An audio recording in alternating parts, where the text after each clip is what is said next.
내일 모레 플로리다에 허리케인 헬렌이 상륙할 것으로 예상됩니다.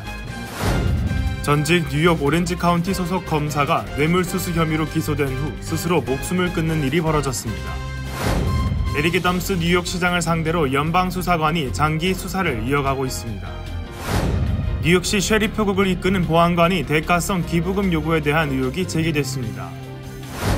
뉴저지 공립학교에서 교사 1인당 학생 수가 평균 11명으로 조사됐습니다. 뉴저지 병원 체인 케어포인트 헬스가 연말까지 최대 2,600명의 직원을 해고할 계획이라고 밝혔습니다.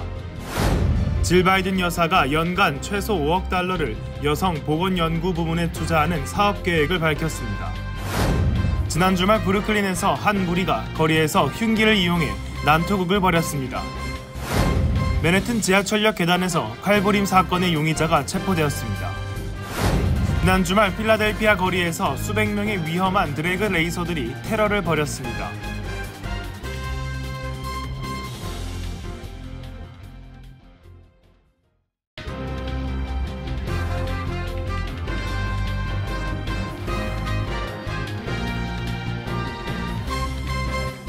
안녕하십니까?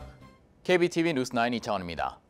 론 데샌티스 플로리다 주지사는 강화된 허리케인 헬렌이 내일 모레 목요일 상륙할 것으로 예상하여 41개 카운티에 비상사태를 선포했습니다. 2024년 대서양 허리케인 시즌의 8번째 태풍입니다. 전장 기자의 보도입니다. 국립 허리케인 센터의 최신 추적 및 예측에 따르면 열대성 시스템이 열대성 폭풍으로 빠르게 강화된 후 멕시코만에서 허리케인으로 발전해 플로리다에 상륙할 것으로 예상됩니다. 헬렌이 형성되면 2024년 대서양 허리케인 시즌의 8번째 태풍으로 허리케인이 상륙하는 지역에 관계없이 플로리다 중부와 템파는 열대성 폭풍우, 폭우, 토네이도 등의 영향을 받을 가능성이 높습니다. 폭풍을 앞두고 론 디샌티스 주지사는 플로리다주 67개 카운티 중 41개 카운티에 비상사태를 선포했습니다. 국립 허리케인 센터는 업데이트에서 열대성 폭풍이 목요일에 플로리다 걸프 코스트에 상륙하기 전 내일 풍속이 시속 115마일에 달하는 본격적인 허리케인으로 강화할 것으로 예상된다고 발표했습니다. 탐파 제너럴 호스피탈은 폭풍이 악화되거나 예상치 못하게 이동할 경우를 대비해 시설 주변에 10피트 높이의 장벽을 쌓기 시작했습니다. 웨더 채널에 따르면 허리케인 시즌은 6월 1일에서 11월 30일까지 이어지지만 일반적으로 대서양에서 9월 10일경에 정점을 찍습니다. 국립 허리케인 센터에 따르면 헬렌은 현재 쿠바 바로 남쪽에서 발생하고 있으며 멕시코만으로 치솟을 것으로 예상됩니다. 멕시코 유카탄 반도와 쿠바 전역에 열대성 폭풍 경보와 허리케인 주의보가 발령됐습니다. KBTV 뉴스 전상입니다. 전직 뉴욕주 오렌지 카운티 소속 검사가 뇌물수수 혐의로 기소된 후 스스로 목숨을 끊는 일이 벌어졌습니다. 그는 FBI가 체포를 위해 그의 자택을 찾아 총을 들고 요원들을 위협한 뒤 극단적인 선택을 한 것으로 전해집니다. 기러민 기자의 보도입니다.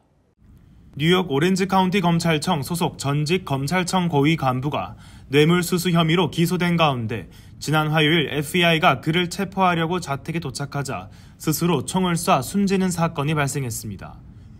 오렌지 카운티 지방검찰 전 수석 자문위원이자 행정보조검사로 활동한 스튜어트 로젠 왓슨은 백만장자인 전직 식당 주인의 요청에 따라 범죄 수사를 개시했다는 혐의를 받고 기소된 상태였습니다.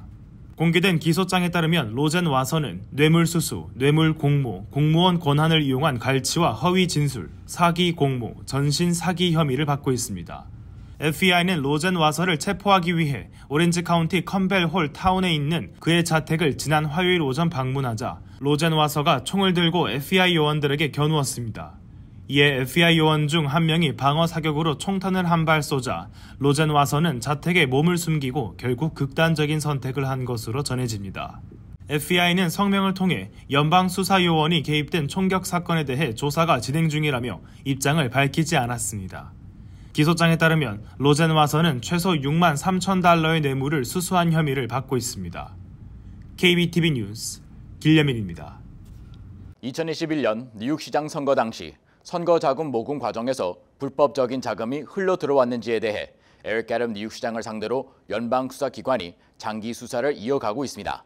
현재 수사 당국은 최소 6개국과 애덤 시장의 연계 정황에 대한 조사를 이어가고 있습니다. 기러미 기자의 보도입니다.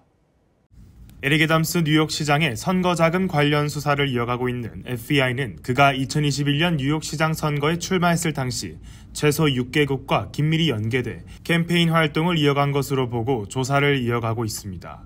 연방수사국은 작년 11월부터 에릭 애덤스 뉴욕시장의 2021년 시장 선거 캠페인 자금에 대한 조사를 이어왔으며 수사는 1년이 다 되도록 이어지고 있습니다. 이번 조사는 작년 11월 애덤스 시장의 캠페인 자금 관리 담당자의 자택을 압수수색한 데 이어 연방검찰이 지난 7월 시장과 뉴욕시 행정부 고위 관료들을 대상으로 소환장을 발부한 이후 여전히 계속되고 있습니다. 현재 당국은 애덤스의 선거 캠페인이 튀르키예 정부와 공모해 외국 자금을 불법으로 받았는지 여부를 집중해서 조사 중입니다. 검찰은 이번에 이스라엘, 중국, 카타르, 한국, 우즈베키스탄을 포함한 5개국과의 상호작용에 대한 추가 정보를 수집하고 있는 것으로 알려졌습니다. 에릭 애덤스 시장은 자신은 늘 법과 규칙을 준수했다며 그 어떤 부정행위도 없었다고 주장하고 있습니다. 지난주 뉴욕시경 임시국장에 대한 연방수사국의 자택 압수수색으로 인해 도대체 뉴욕시 행정부 관료들 사이에 어떤 일이 일어나고 있는지 의문이 커지고 있는 상황입니다. 이에 애덤스 시장은 현 행정부는 뉴욕 역사상 가장 다양하고 헌신적인 인사들로 구성되어 있으며 앞으로도 뉴욕 시민들을 위해 업무에 매진할 것이라고 밝혔습니다. KBTV 뉴스 길려민입니다. 뉴욕시 셰리프국을 이끄는 보안관이 자신이 속한 협회 단체에 기부금을 요구하고 그 대가로 범법 행위를 눈감아줬다는 주장이 제기되며 뉴욕시 조사국으로부터 조사를 받고 있는 것으로 드러났습니다. 또 불법 대마초 판매 단속 과정에서 셰리프 직원들이 현금을 압수해갔다는 의혹도 제기되고 있습니다. 기러미 기자입니다. 현재 뉴욕시 조사국은 미란다 보안관이 자신이 몸담고 있는 전국 라틴계 경찰관 협회에 기부금을 요구하며 그 대가로 특정 법 집행 문제를 눈감아주겠다고 제안을 했는지 여부를 집중 조사 중입니다.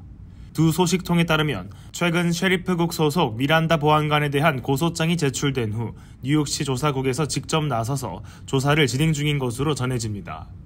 미란다는 전국 라틴계 경찰관 협회 회장직을 맡고 있으며 협회 웹사이트에 따르면 해당 단체는 시, 주, 연방 차원에서 근무하는 경찰관뿐만 아니라 공공 및 민간 부문에서 근무하는 수사 집행 업무를 하는 모든 인력을 대변한다고 명시돼 있습니다. 뉴욕시 조사국은 또 최근 몇 달간 무허가 대마초 판매점 단속에 나선 셰리프국이 단속 과정에서 불법 대마초 판매점을 대상으로 부당하게 현금을 압수했는지에 대한 조사도 진행 중입니다. 미란다는 지난주 시의회 청문회에 출석해 셰리프국 소속 직원이 불법 대마 판매 단속 과정에서 현금을 압수했다고 생각하지 않는다고 밝혔습니다. 미란다는 지난 화요일 대마초 법 시행에 대한 시장의 조치와 관련한 청문회에서 압수된 불법 제품에 대한 보관 및 절차는 뉴욕시 경찰국이 직접 담당하고 있다고 말했습니다.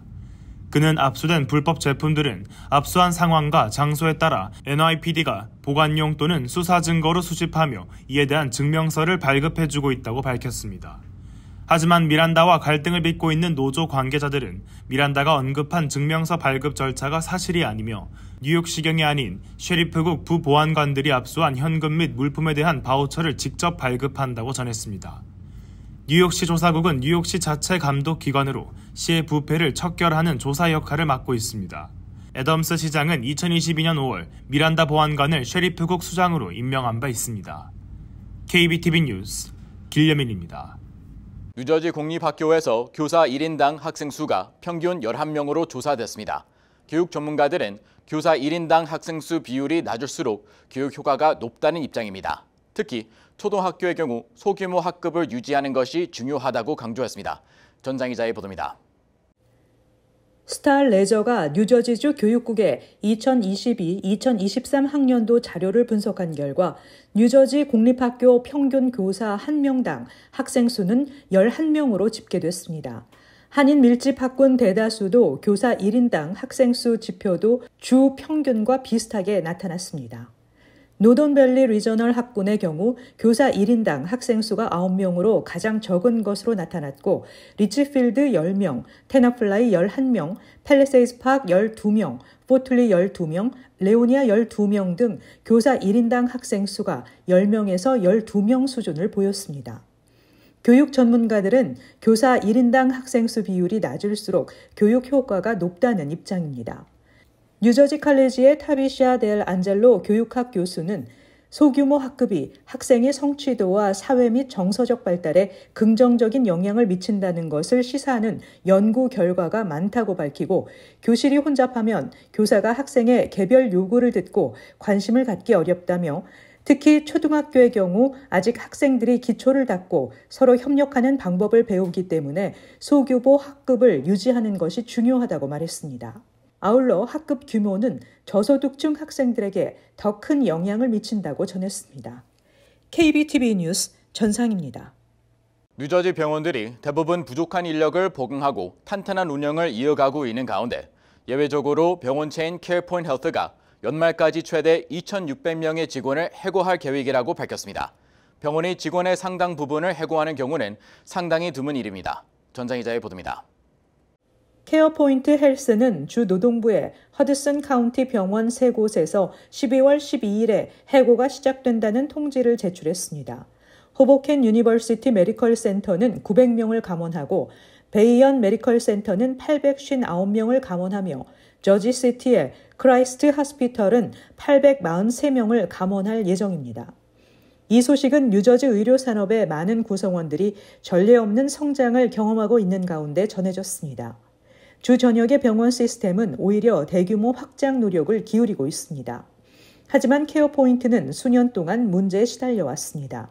재정적으로 어려움을 겪으면서 임원진은 작년에 필 머피 주지사와 의회에 1억 3천만 달러의 구제금을 요청했습니다. 저지 저널에 따르면 올해 급여를 충당하기 위해 최소 800만 달러의 비상기금을 받았습니다. 케어포인트 대변인은 회사가 해고를 피하고 병원을 계속 운영하기 위해 다양한 전략적 재정 구조 조정 옵션을 모색하고 있다고 말했습니다. 이와 함께 지난 2년 동안 수십 명의 채권자에게 소송을 당했는데 채권자는 전액 지불받지 못했다고 주장하고 있습니다.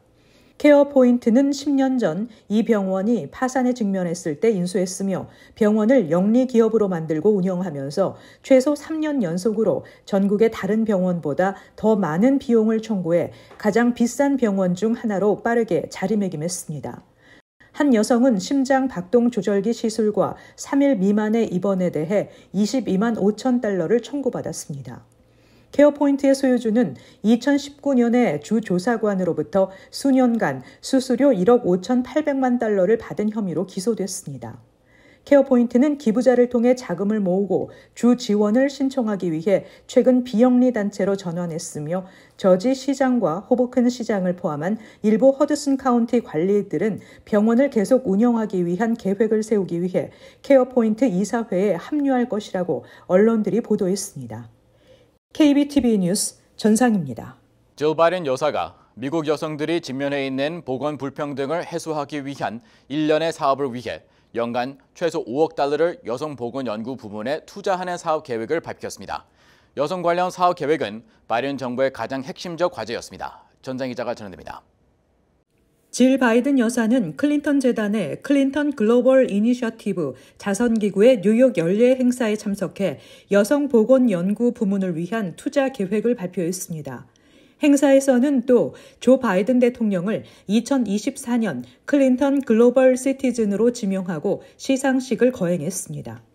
시상식에서 빌 클린턴 전 대통령은 바이든 대통령에게 상을 수여하면서 바이든 대통령은 여러 방면에서 우리가 지침으로 삼을 수 있는 교본을 제공해 준 분이라고 밝히며 축사했습니다. 이어서 질 여사는 바이든 정부의 가장 핵심적 과제였던 여성 관련 사업 계획은 주로 국방부 예산에서 나오는 것으로 의료비 가운데 현역 여성 군인과 퇴역 군인들과 가족을 위해 23만 달러를 추가로 배정했다고 밝혔습니다. 다음 주부터는 이에 관한 새로운 정책과 여성 건강에 대한 모든 단계별 연구 계획이 의회 주도의 의학 연구 프로그램에서도 진행됩니다. 의회 내 이 기구는 지난해 알츠하이머 연구를 위해 75만여 달러의 지원금을 확보하면서 갖가지 노인 질환과 감염병, 정형외과 질환 등의 연구와 암 질환에 대한 연구가 활성화됐습니다. 이날 클린턴 재단의 행사에는 무려 100여 명의 정계, 기업계, 자선단체 대표들이 참석한 가운데 전 세계적으로 가장 급박한 현안 문제에 대해서도 토의했습니다. 클린턴 부부와 재단은 올해의 회의 주제를 What's Working으로 정하고 지금처럼 격변과 위기의 시대에 대응 가능한 해법을 모색하는 자리를 마련한 것으로 평가됩니다. 세계 여성재단, 글로벌 기빙, 우크라이나 지원단체 등이 참석해 올해 말까지 최소 $200만 추가 지원금을 내기로 약정하는 등 협력을 약속했습니다. KBTV 뉴스 전상입니다. 지난 주말 브루클린에서 한 무리가 거리에서 흉기를 이용해 난투극을 벌여 인근 주민들이 밤새 두려움에 떨어야 했습니다. 알고 보니 이들 모두 한 집에 사는 이주민들이었는데요. 작은 집에서 대규모 이민자들이 생활하고 있던 것이 드러나 사건의 주목이 반전되었습니다. 기러미 기자입니다. 지난 일요일 새벽 브루클린 데본 애비뉴 근처 페인 스트릿에서 한 무리가 격렬하게 난투극을 벌이는 장면이 비디오에 포착되었습니다. 근처 보안 카메라와 멀리서 지켜보던 행인이 녹화한 영상에는 한 남성이 난폭하게 주변 사람들을 폭행하며 누군가를 찌르는 듯한 동작을 취한 게 담겨 있습니다. 무리 중 한 남성이 사람들을 집요하게 공격하는 장면이 담겼고 그 남성이 휘두른 흉기에 몇몇 여성들의 얼굴이 다쳤고 30세 남성은 손목과 목에 부상을 입고 나머지 부상자들도 몸 곳곳에 흉기가 스쳐 다쳤다고 경찰은 밝혔습니다. 총 6명의 부상자들이 병원에 안정적인 상태로 입원 중이고 경찰은 19살 에리카이자 아이자를 폭행과 무기 사용으로 기소해 난투극의 원인을 조사하고 있다고 밝혔습니다.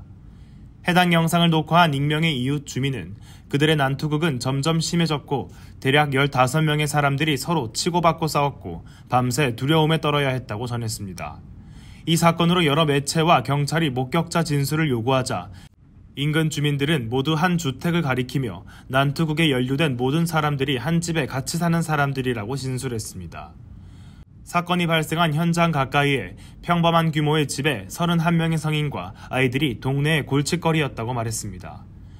약 9개월 전 10명도 안 되는 사람들이 그 집에 들어와 살기 시작했고 최근 31명으로 그 규모가 점점 커지면서 여러 소음으로 동네에 민폐를 끼치는 일이 자주 발생했다는 것입니다.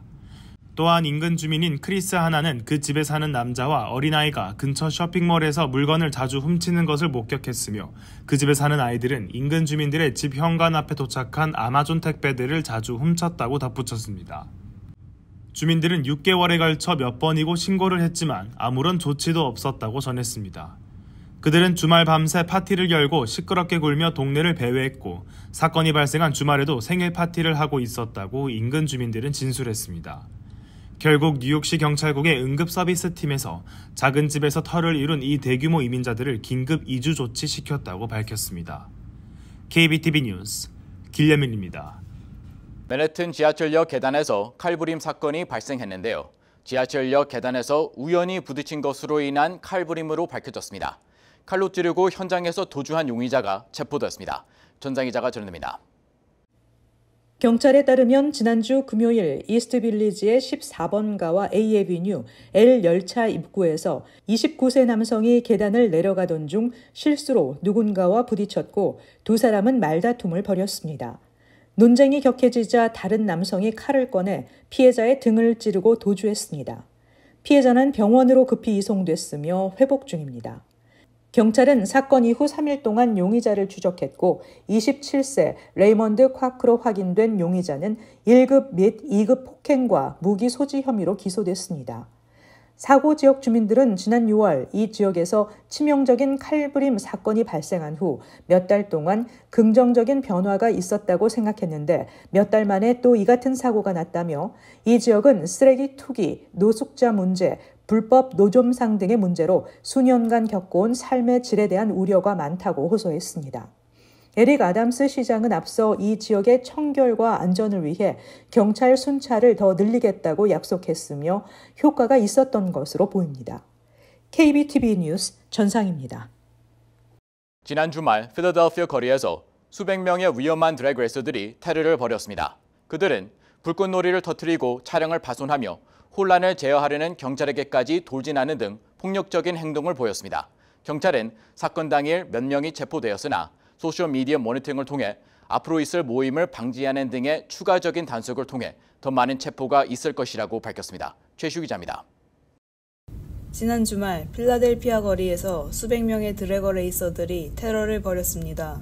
필라델피아 경찰청에 따르면 토요일 밤 9시 30분부터 새벽 4시 30분까지 도시 전역에서 최소 11번의 불법 모임이 열렸으며 각 모임마다 50대에서 200대의 차량과 더 많은 인원이 모였습니다.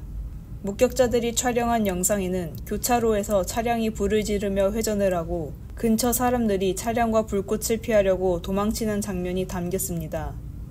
또한 불꽃놀이가 사람들의 머리 위와 군중 속에서 터지며 시내 중심부에서 고속 드래그 레이싱이 벌어졌습니다. 경찰에 따르면 한 모임에서는 심지어 폭도들이 화염 방사기를 가져왔습니다. 도망가던 차량들이 경찰을 향해 직접 돌진하는 경우들도 있었으며 그중 한 사건에서는 무고한 행인이 차에 치였습니다. 팍스29에 따르면 최소 5대의 경찰차가 손상되었고 1명의 경찰관이 부상을 입었습니다. 경찰은 이번 주말의 혼란이 필라델피아시가 최근 드래그 레이싱 단속을 강화한 것에 대한 조직적인 보복이라고 여기며 최근 모임을 주도한 동일한 그룹들이 소셜미디어에서 이를 조율했다고 생각하고 있습니다. 사건 당일 몇 명이 체포되었으나 경찰은 소셜미디어를 모니터링하여 앞으로 있을 모임을 방지하는 등의 추가적인 단속을 통해 더 많은 체포가 있을 것이라 밝혔습니다. KBTV 뉴스 최시우입니다. 모기 매개 동부말 뇌염 바이러스의 양성 반응을 보인 뉴욕 주민이 사망했습니다. 얼스터 카운티에 거주하던 환자는 3일 전 진단을 받았었습니다.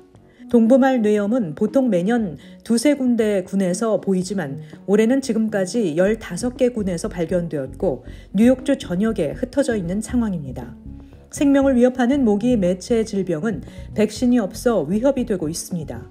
보건국은 모기 물림을 예방하기 위해 방충제를 사용하고 긴팔 옷을 입고 집 근처에 있는 물 웅덩이가 없어야 한다고 강조했습니다. CDC에 따르면 동부말 뇌염 바이러스에 감염되면 발열과 두통, 구토, 발작, 설사, 졸음 등의 증세가 나타납니다. 감염자의 약 3분의 1은 증상이 나타난 후 2일에서 10일 이내 사망합니다. 생존하더라도 지적 장애나 발작, 마비 등의 신경학적 후유증을 앓는 경우가 많은 것으로 전해졌습니다. 주 보건당국은 예방을 위해 모기에 물리지 않은 것이 최선이라며 주민들에게 각별한 주의를 당부했습니다. 교통 혼잡 현황 분석 결과 뉴욕 시내 운전자가 교통체증에 허비한 시간은 지난해 총 101시간으로 10개국 중 1위였습니다. 특히 지난 5년 동안 시내 교통체증이 전국 25개 도시 중 가장 많이 악화된 것으로 나타났습니다. 유사한 도시로는 댈러스, 필라델피아, 마이애미 등이 등장했습니다. 맨하탄 교통 상황도 악화했습니다. 맨하탄 미드타운의 교통속도가 2011년 이후 팬데믹 기간을 제외하고 꾸준히 하락해 역대 최저치를 기록했고 맨하탄 60스트리트 남쪽의 중심 상업지구의 교통 흐름 역시 2011년 이후 꾸준히 악화해 최저치를 보였습니다. 뿐만 아니라 지난 7월을 기준으로 2014년 7월 대비 생명에 지장이 갈 만한 시 응급의료 서비스 대응 시간은 과거 9.6분에서 12.4분으로 2.8분이나 늘었습니다. 뉴욕시 오픈 데이터에 따르면 뉴욕시경은 올해 상반기 무단 횡단 티켓을 총 786장 발부했는데 이 중 51%가 흑인에게 발부된 것으로 나타났습니다. 히스패닉은 26%를 차지했고 백인 비율은 15%에 불과했습니다. 지역별로는 잭스나잇, 이스트 엘머스트, 자마이카, 다운타운 브루클린, 코니 아일랜드 등으로 퀸즈와 브루클린에 집중돼 있었습니다. 특히 퀸즈에서는 엘머스트, 코로나, 잭스나이트 지역을 관할하는 115경찰서에서 올 상반기 무단 횡단 티켓이 51장이나 발급됐습니다. 연방보건당국이 가구당 코로나 검사 키트를 4개까지 무료로 배송한다고 밝혔습니다. 보건부는 아직 정확한 주문 시작 날짜는 밝히지 않았지만 9월 말부터 주문을 접수할 계획이라고 전했습니다. 이번 검사기로는 새로운 변종 바이러스 역시 확인할 수 있다고 합니다. 가정들은 온라인을 통해 검사기를 주문할 수 있습니다. 이번에 배송되는 검사기의 유효기간은 연말까지로 보통 30분 이내에 검사 결과를 확인할 수 있다고 합니다. 한편 미국 규제당국은 최근에 변종 바이러스와 다가오는 겨울 바이러스 시즌을 맞아 이에 대응할 수 있는 신규 코로나 백신을 승인했습니다. 최근 청소년 사이에서 빠르게 기분을 좋아지게 하는 웃음 가스가 유행하고 있어 우려가 커지고 있습니다. 이는 심장마비, 뇌손상, 의존증 등 심각한 위험을 초래할 수 있습니다. 휘핑크림 제조에 사용되는 갤럭시 가스에는 이산화질소가 담겨 있는데 흡입하면 일시적으로 붕 뜨는 듯한 기분이 들고 웃음이 나온다고 해서 웃음가스라는 이름이 붙여졌습니다. 그러나 전문가들은 웃음가스는 일종의 마약이고 건강에 심각한 영향을 줄 수 있다고 우려합니다. 마약 상담소 관계자에 따르면 6개월 동안 주말마다 웃음가스를 흡입한 청소년이 심각한 신경 손상으로 잘 걷지 못하고 감각 이상 증세도 생겼다고 전했습니다. 갤럭시 가스 측은 현재 판매를 모두 중단한 것으로 알려졌지만 온라인 등에서 비교적 저렴한 가격에 쉽게 구할 수 있습니다. 잠시 후 커뮤니티 브리핑을 전해드립니다.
이어서 환율과 증시 전해드립니다.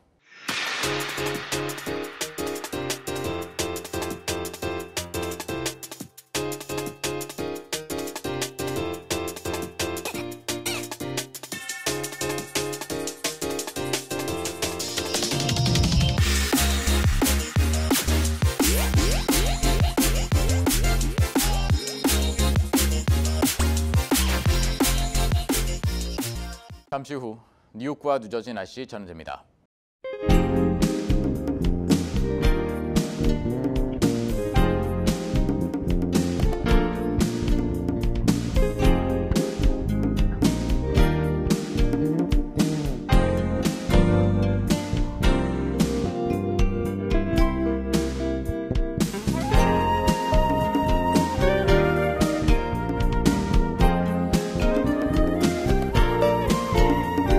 KBTV 뉴스9 마칩니다. 오늘도 시청해주셔서 감사합니다. 편안한 밤 보내시기 바랍니다.